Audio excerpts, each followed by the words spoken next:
Hey everyone, welcome to this week's reading of Shard of the Sun. Sorry I missed last week. There was lots of crazy stuff, and I was at an event in Huntsville for 3 days, and so I did not get to preemptively record the video as I had planned to do. So apologies, but we're back, and we'll just jump right into it. Chapter 24. Roderick shrieked as he felt a terrible pain at the base of his neck. He released the reins of his horse and instinctively and protectively grabbed his neck. He lost his balance and tumbled from the horse to the ground, landing painfully on his left shoulder. The pain lanced through his body with abandon, causing him to suck in his breath and hold it. It was all he could do, to try not to move. And then the pain was gone. A strong burning sensation overwhelmed his palm. He lay there on the road, fearful to move at all lest the pain return. He noticed Mark was crouching near him, worry in the soldier's eyes. "Are you all right?" he asked. Roderick heaved air into his lungs. "I'm not sure," he managed to get out. Mark held out his hand to offer Broderick help. He hesitated, then accepted, and got onto his feet. He gingerly touched his neck, but there was no pain. "What happened?" Mark asked, looking him over to make sure he wasn't wounded. "I'm not sure," Broderick reiterated. "Pain just shot through my neck. It was the worst feeling I think I've ever experienced." A dull throbbing started to pound in Broderick's head. "Got a headache," he said. He began rubbing his temples. "Should we make camp?" Mark asked. Broderick shook his head. "No, I'm fine now. Let's continue as planned." Broderick placed his foot in the stirrups and heaved himself onto his horse. Napier rode up next to him and spoke a soft command to stop his own mount. Broderick looked at him and smiled wanly. "I'm fine," he said before the elf could question him. It was weird seeing a human appearance on the elf. Before they set out, Napier had altered his appearance to keep Broderick's guards from realizing that it was elves that lived in the forest. They had also cleverly set up a camp, and Broderick used a false story to make them believe they had not even entered the woods, but that they had dreamed seeing figures in the trees. Napier pointed at Broderick's hand. Looking down, he saw that some blood had seeped from the open wound on his palm. "It's never done that before," he said. The elf looked like he was deep in thought. "I am not sure what it could mean, but I fear we must quicken our pace. If it has something to do with the shard, there is no telling what danger lies ahead for you. Come." Napier took the lead, urging his mount to travel quickly with a spoken command. "I should have trained my horse like that," Ged remarked. Roderick smiled, but didn't say anything. If they only knew, he thought. They all followed after the elf, their horses struggling to keep pace. Mark was suspicious of Napier when he first joined them. Roderick had told them he was the person they had traveled so far to find. Mark had difficulty believing anyone could live in the dead forest. With a bit of storytelling, Roderick eventually convinced Mark that Napier was no threat to them, and that he had traveled there to meet them. They were headed northwest, taking almost the same route they had when traveling to the forest. Napier had told him that they had to get a fair distance away from the forest in order for Broderick to trace the shard with its connection. He explained the humming sound Broderick had heard was from the magic of the elves that kept the plague at bay. It also prevented most magic from being used within the forest. Broderick had tried to focus on his bond with the shard the previous night, to no avail. As they continued, Broderick wondered how Kira was doing. He almost wished they could go back to Muirwood, at least so he could see her. But he knew that time was their most valuable commodity. The faster they found the shard, the faster they could break the deal with Skiram. They rode at a steady pace until dusk, when Mark forced them all to stop and let the horses rest. After they set up camp, they shared a meal of rabbit, stew, and bread, which Broderick found to be delicious after the less than filling food he ate with the elves. They sat around the fire for a few hours after eating, the soldiers sharing war stories and relating tales of heroes of old. Napier listened intently to them all, nodding at certain points as if he was agreeing with their stories. Broderick stared at the orange flames. Fire seemed to always remind him of that cursed demon now. Occasionally a loud pop would ring out. "What about you?" Mark asked Napier. "Are you a soldier?" Napier shook his head. "I am no warrior. That does not mean I have not seen battle.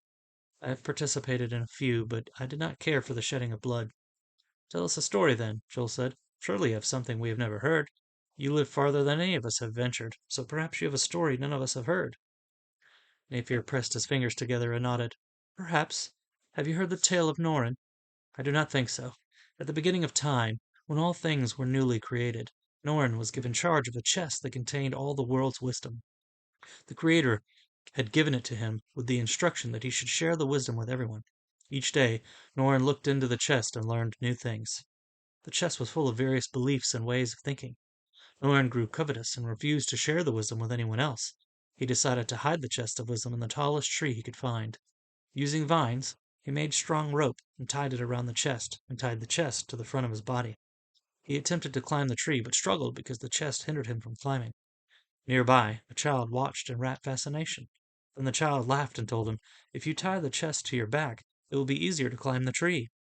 Norrin took the child's advice and was able to climb to the top. When he reached the top, he grew angry and thought to himself, "A child has more sense than I, and I hold the chest of wisdom." So he threw the chest out of the tree. It smashed upon the ground, and wisdom flew in all directions. As time passed, people found pieces of wisdom and took them home. That is why no single person holds all the world's wisdom, for it is scattered throughout the earth. No one spoke as Napier finished his story. Roderick imagined the entire thing in his mind. The elf seemed to have the ability to sculpt images with his words. "That's an interesting tale," Ged said, breaking the silence. Everyone shared their accord. "It's time to retire for the night, I think," Mark said, standing up and stretching his legs. "We've got an early start in the morning." No one argued with him. They joined Joel for the first watch, and everyone else laid down to rest. Roderick lay on his back, staring up at the night sky. Wisps of cloud dotted the sky's canvas, but they couldn't blot out the stars. They shone brightly, and he could see several constellations. He saw the warrior, holding his sword up and keeping the peace. His mother always pointed that one out when he was younger.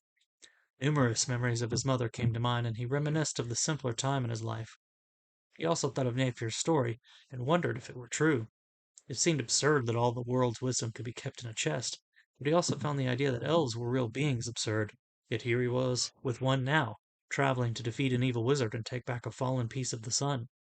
The whole thing sounded like something a crazed drunk would invent. His, he drifted off to sleep, thinking about Kira and their unborn child. His eyes fluttered open, and he saw Napier crouched beside him.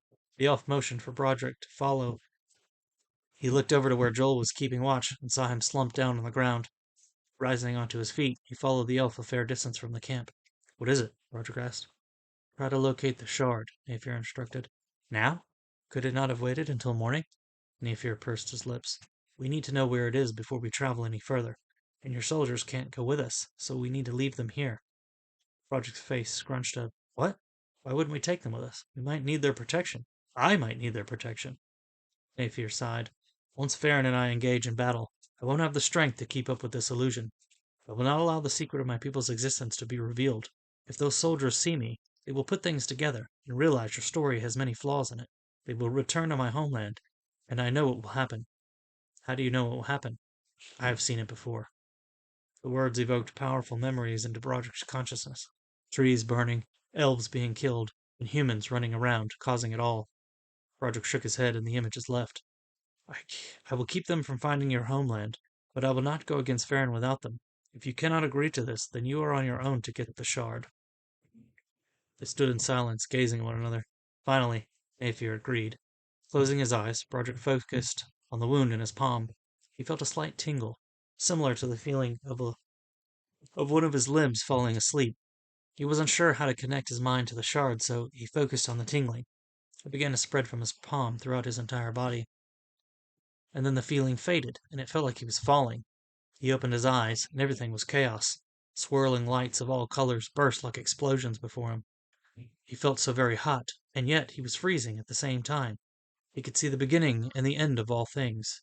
Everything swirled around him, and then he saw golden lights that looked like threads floating freely. Roderick thought them curious things, and he drew closer to them. They pulsed rhythmically before his eyes, reminding him of a heartbeat. He started to reach out to one when he felt something behind him. He turned and felt a darkness sweep over him. It wasn't like the dark of night. This was something sinister. The darkness radiated from a corner, and he floated toward it. Roderick pushed himself through the darkness, and everything flipped upside down. Or perhaps it was right side up. He became so disoriented he wasn't sure about anything. And then a hazy image came into focus. Gray pillars, mountains, and Vias tracing something on a stone floor. Before he could begin to feel confusion, his mind was assaulted by another. Memories flashed before him. They didn't make any sense. And then he saw himself. He was looking at himself. Only, how was that possible? He looked down and saw he was wearing black robes. His eyes widened as he realized he wasn't himself, but he was Farron. He was in Farron. Suddenly, he felt as though he were being pulled backward. The exploding lights and the golden threads blurred past him, and he found himself standing in front of Naafir. He looked around, confused. "What did you see?" the elf questioned. "Things I don't understand," Broderick answered, still reeling from the experience. "I saw ruins of an old building in a mountain range. Farron's apprentice was there, drawing something. I don't know what it was. I'm not sure, but I think it was a body." Farron's body? "Yes," Broderick answered. His knees buckled and gave out on him. He slumped down onto the ground with a groan. "Did you see anything else?" Broderick nodded. "Yes. I saw a glimpse into his mind, I think. There were many things. Most of them I couldn't understand. But there was one thing I saw clearly. He's going to break open the shard." All right. That's it for chapter 24. Hope you guys are still enjoying the story. Be back next week with the next chapter. So, closing in on the end, and we're almost done with this one. Thank you for listening, and see you next week.